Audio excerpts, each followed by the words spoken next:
All the way from Canada, Professor and science researcher Ian Juby. Professor?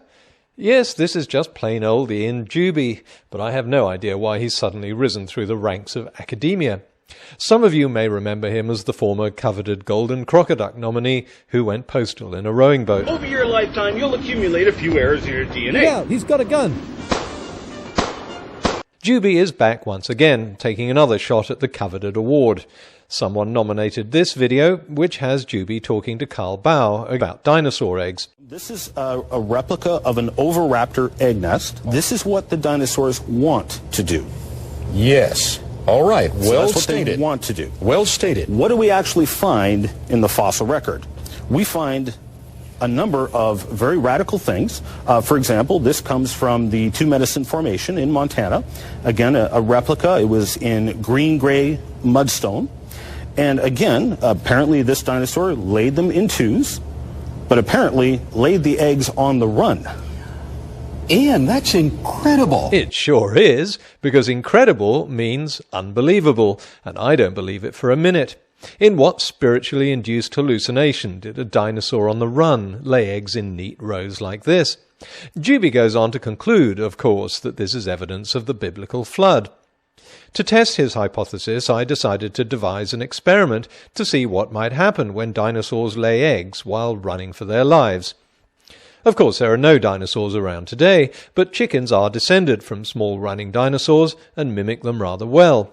So I decided to scare some chickens just as they were about to lay their eggs by emptying a tank of water to imitate the global flood. Now, when I started this experiment, I did expect it to fail spectacularly, but what actually happened astonished me. Now, it's not often a creationist gets something right, but I must admit that the experiment clearly supports Juby's hypothesis. Let's roll the tape.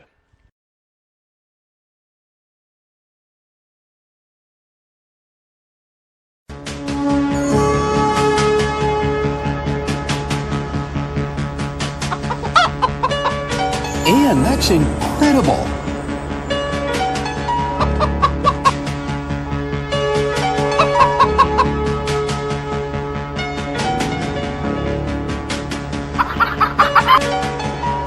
Ian, that's incredible.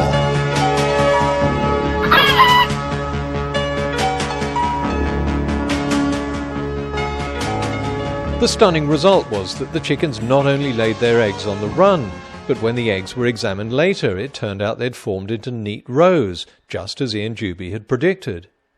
Not only that, one of them was made of chocolate. That's incredible. Of course it is, Carl. I'm pulling your plonker. There was no experiment, no neat rows, and chickens don't lay chocolate bloody Easter eggs. If Juby thinks this is anywhere within the realm of sanity, let him do this experiment and show the result I got in my fake one. That's what real professors do. But Juby isn't eligible for the coveted Golden Crocoduck because of a stupid idea. He has to actually breach the 9th commandment, and of course he couldn't pull off this silly egg-laying hunch without doing that. Juby starts off by showing us an oviraptor nest and saying that oviraptors like to lay their eggs in a circular fashion. Yes, that's what paleontologists have discovered. Then he claims another set of eggs should have been laid in the same way because they were laid by the same type of dinosaur. But they weren't. As always, to get to the bottom of this mendacity, we have to check Juby's sources. A lot of this is centralized around an article by Barnhart in the Creation Research Society Quarterly magazine.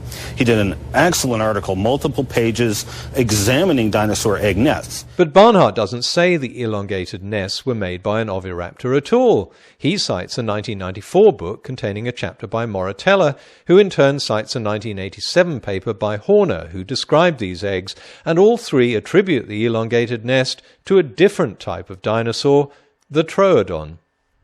This isn't just a minor issue of classification. These are two completely different dinosaurs. The Troodon nest is from Montana, but the oviraptor nest comes from Mongolia.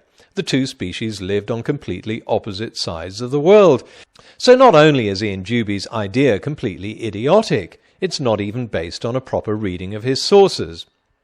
A real professor would have had the ability to read and understand all this. But of course Juby isn't a professor. He's called that because there's a dearth of scientifically qualified creationists, so they like to create titles for themselves. And if anyone is suspicious of Juby's fake qualifications, Juby has a backup. And this audience should know that your IQ is off the chart, and we appreciate that. Yes, he may not be qualified, but he's smarter than you, which means he knows a lot more about dinosaurs running away from a global flood and laying eggs in 2 neat rows than you do. So there. Ian, this isn't personal, mate. You're a very nice chap with a wonderful sense of humour. But if you want to preach what you believe to be the truth, why do you have to change the facts in order to do it? Well, I guess if you didn't change the name of the dinosaur given in the scientific literature, then there'd be no puzzle and no need to invent even the most tenuous link to a global flood. People would think your eggs on the run story was just chicken poop and laugh at it. I'd hate to see that happen.